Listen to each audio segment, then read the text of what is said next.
Bienvenida o bienvenido a Thinking Forward, el podcast de innovación, ciencia y sostenibilidad de Zetaqua. Esta semana ha sido el Día Mundial del Cambio Climático, un día dedicado a alertar a la comunidad mundial sobre los efectos nocivos y devastadores de la crisis climática, cuyas consecuencias ya se vienen haciendo visibles en los últimos años, en forma de catástrofes naturales, como tsunamis, tornados, inundaciones o sequías, entre muchos otros. El cambio climático hace que tengamos menos recursos a nuestra disposición, también del agua, por lo que asegurar que contamos con suficiente agua para abastecernos es uno de los principales retos de la situación medioambiental actual. Sin embargo, no solo basta con disponer de recursos hídricos, sino que estos deben tener una calidad óptima para ser utilizados, lo cual también se ha convertido en todo un desafío.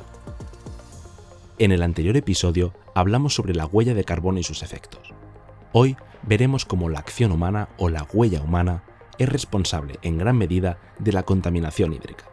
Nuestra actividad y nuestra forma de interactuar con los recursos naturales ha planteado una nueva problemática para el aprovechamiento de un recurso vital como es el agua.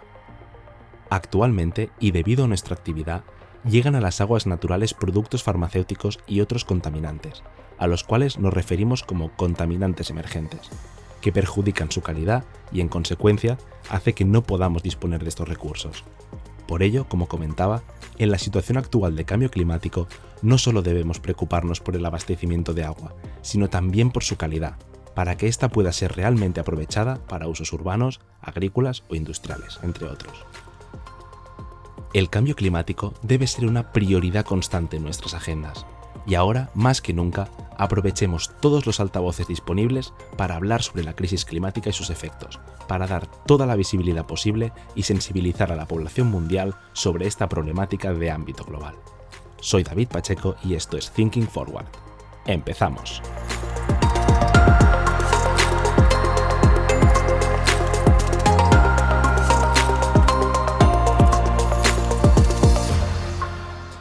En este episodio nos acompaña el Dr. Albert Serra, experto en ciencia y tecnología del agua y Project Manager en Zetaqua Barcelona. Bienvenido, Albert. Hola, David.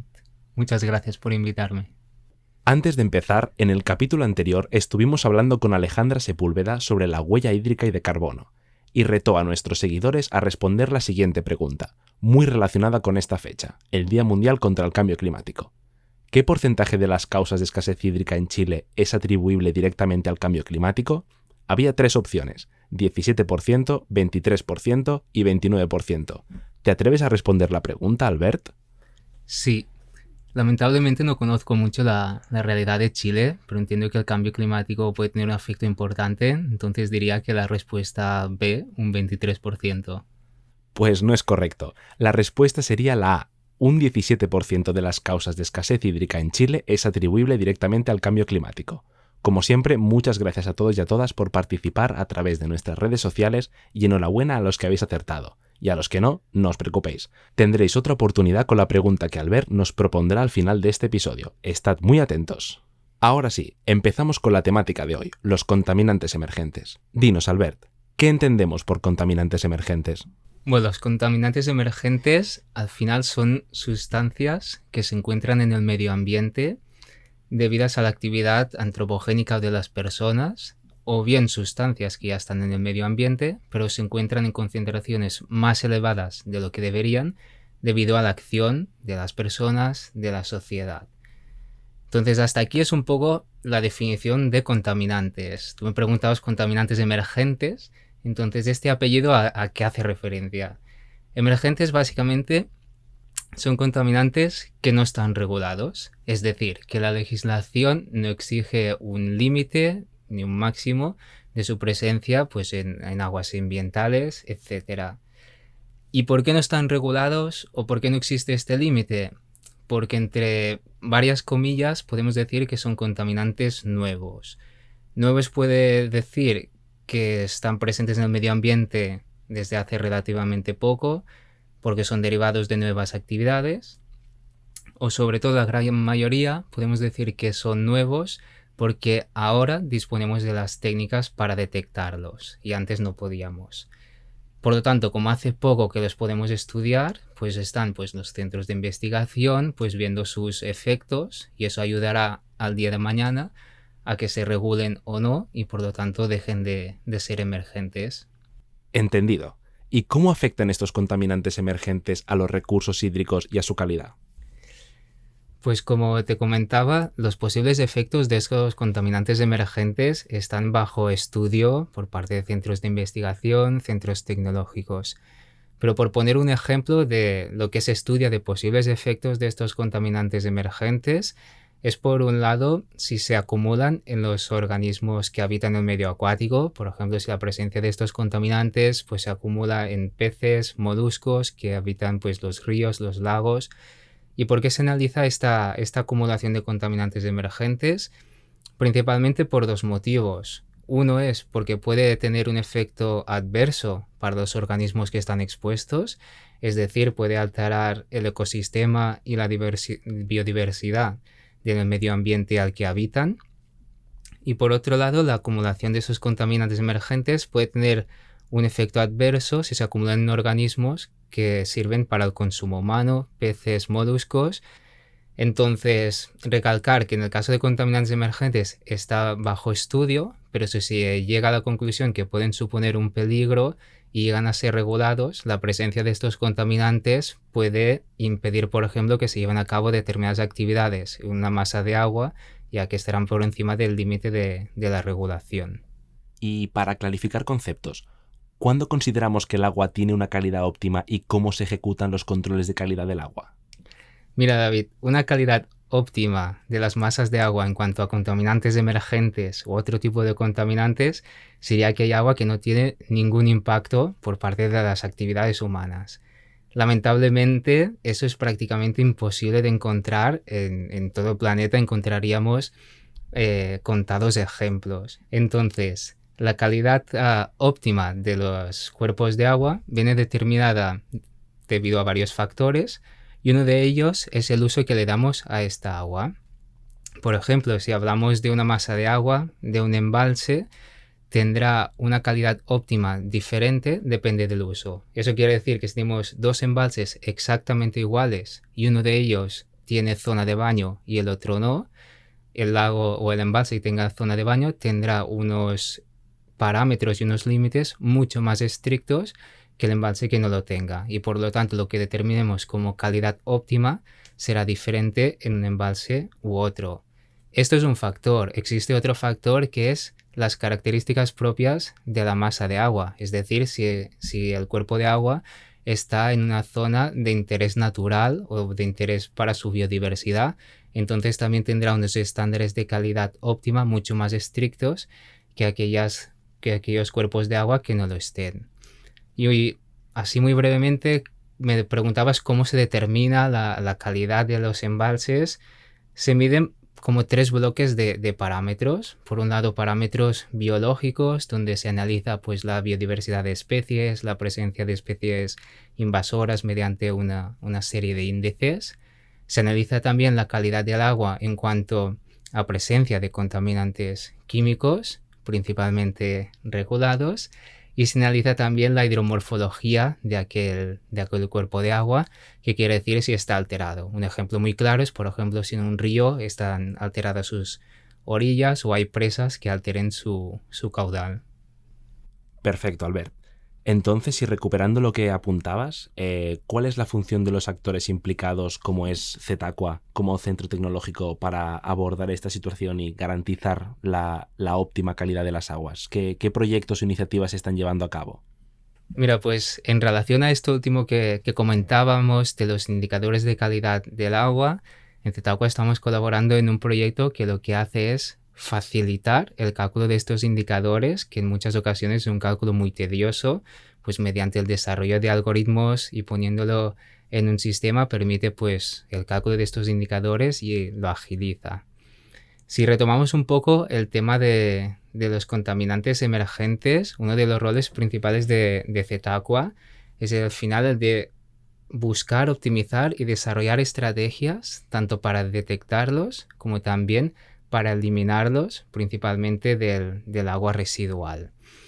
No lo hemos explicado antes, pero para poner un ejemplo muy gráfico, y hemos estado hablando mucho de contaminantes emergentes, pero una familia de contaminantes emergentes son, por ejemplo, los compuestos farmacéuticos. Entonces, cuando nosotros nos tomamos un ibuprofeno porque nos encontramos mal, parte de este ibuprofeno es excretado, llega al alcantarillado y al agua residual.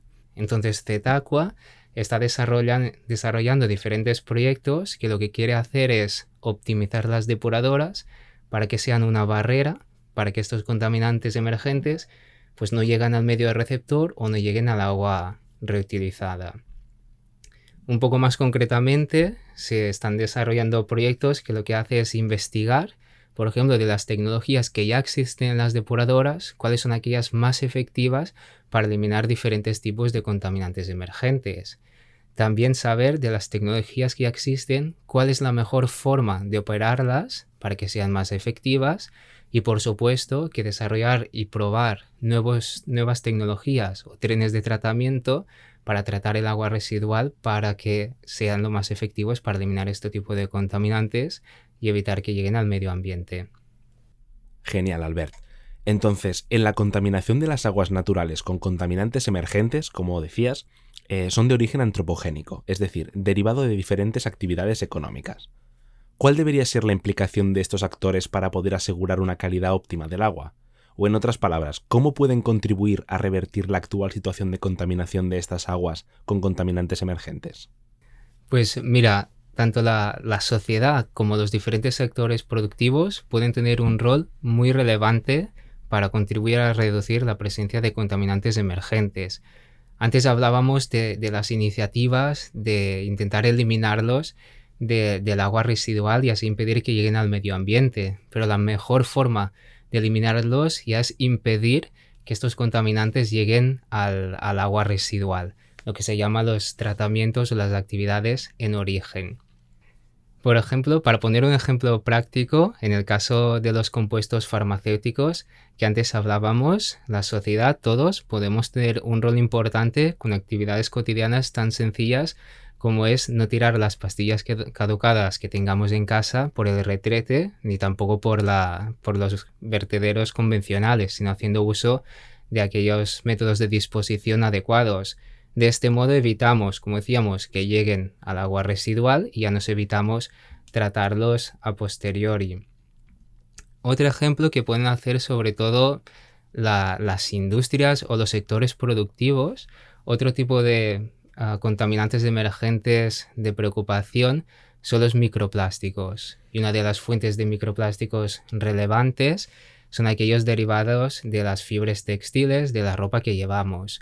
Entonces, las empresas encargadas de fabricar textiles, que seguramente muchas de ellas ya lo están haciendo, pueden investigar estrategias para producir ropa que vierten menos microplásticos durante el lavado o maneras de confeccionar la ropa para que vierten menos microplásticos. De forma similar, otro origen importante de los microplásticos es derivado de aquellos productos de higiene personal. Pues las empresas encargadas de desarrollar este tipo de productos, que seguro que muchas ya lo están haciendo, es investigar productos que contengan o que generen menos microplásticos y de este modo pues ya evitamos que lleguen al agua residual y contribuimos todos a reducirlos del medio ambiente. Perfecto, gracias Albert. Y por último, y aprovechando que recientemente ha sido el Día Mundial del Cambio Climático, ¿cuáles son los principales retos a nivel de gestión de la calidad de las aguas en un panorama agravado por la crisis climática? Pues el cambio climático puede tener y ya está teniendo muchos efectos adversos en el agua y uno de ellos puede ser en su calidad. Al inicio de la conversación hablábamos de que puede tener un efecto los contaminantes emergentes en los organismos. Aquí hay que añadir entonces otro factor y cómo puede afectar de forma combinada la alteración del cambio climático con la presencia de estos contaminantes en el medio ambiente. Otro ejemplo mucho más directo, el cambio climático en la zona mediterránea está provocando un cambio en el régimen de lluvias, ¿no? Venimos de periodos largos de sequía para luego tener lluvias fuertes en periodos muy cortos. Entonces, cuando hay estos periodos cortos de lluvia, el agua arrastra mucha materia orgánica, pero también arrastra muchos contaminantes y este puede ser un reto para tratar este agua. De todos modos, y ya que estamos terminando, el cambio climático provoca muchos retos, pero quería también acabar un poco con un mensaje un poco más positivo.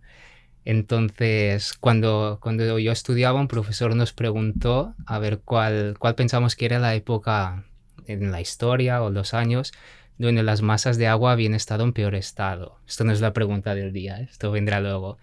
Y la respuesta es que eran los años 70. Entonces, aquí quiero decir que hemos ido mejorando desde entonces. ¿Y por qué hemos mejorado? Porque tenemos dos cosas. Tenemos más concienciación. Antes, pues en los años 70 empezó la revolución industrial, se estaban vertiendo muchos compuestos y no se sabía el efecto. Ahora sabemos el efecto, tenemos concienciación y tenemos también conocimiento. El trabajo que decíamos que hacen centros de investigación y centros tecnológicos es fundamental para generar este conocimiento, estas bases que nos permiten pues afrontar los retos del cambio climático y sí, a poder ser, anticiparnos a ello para mitigar sus efectos lo máximo posible. Genial, muy interesante. Albert, hemos aprendido mucho en estos minutos contigo. A modo de recopilación, pues permíteme refrescar las ideas a nuestros oyentes con los puntos clave de este episodio. Hemos aprendido qué es un contaminante emergente y cómo afectan a los recursos hídricos y a su calidad, y también a las diferentes especies que habitan en el medio marino. Y bueno, también hemos aprendido que la calidad del agua, lo que consideramos la calidad óptima, depende de cada masa de agua y del uso que se le vaya a dar. También hemos conocido diferentes proyectos de investigación que están abordando esta situación y trabajan para lograr la máxima calidad del agua posible en un contexto de cambio climático, de crisis climática como el que nos encontramos. Y por último hemos acabado con un apunte optimista en cuanto a los retos a nivel de gestión de la calidad de las aguas en este contexto actual, y bueno, que ya estamos trabajando en mejorarlas, y con la tecnología de la que disponemos hoy en día y con la contribución de los diferentes actores que tienen una implicación directa en la calidad de las aguas, pues podemos lograr mejorarla y gestionarla de forma óptima. Antes de terminar, ha llegado el momento de que propongas una pregunta a nuestros oyentes para que la respondan a través de nuestras redes sociales, cuando quieras. Vale, pues antes hemos estado hablando de contaminantes emergentes y que un tipo de ellos son los microplásticos y que pueden venir de las fibras textiles. Entonces, la pregunta que os quería lanzar es si sabéis de los microplásticos presentes en el medio marino, ¿qué porcentaje de ellos proviene del lavado de ropa? Y aquí os dejo 3 opciones. Puede ser un 5%, un 15% o un 35%. Como siempre, la respuesta la daremos en el siguiente programa, y mientras pues podéis escuchar los otros episodios disponibles en nuestro perfil e intentar responder las preguntas que nuestros invitados e invitadas plantearon en sus episodios. Muchas gracias, Albert, por acompañarnos en un día como hoy y compartir con nosotros un poquito de tu conocimiento sobre esta temática tan interesante y tan importante. Muchas gracias a vosotros por invitarme.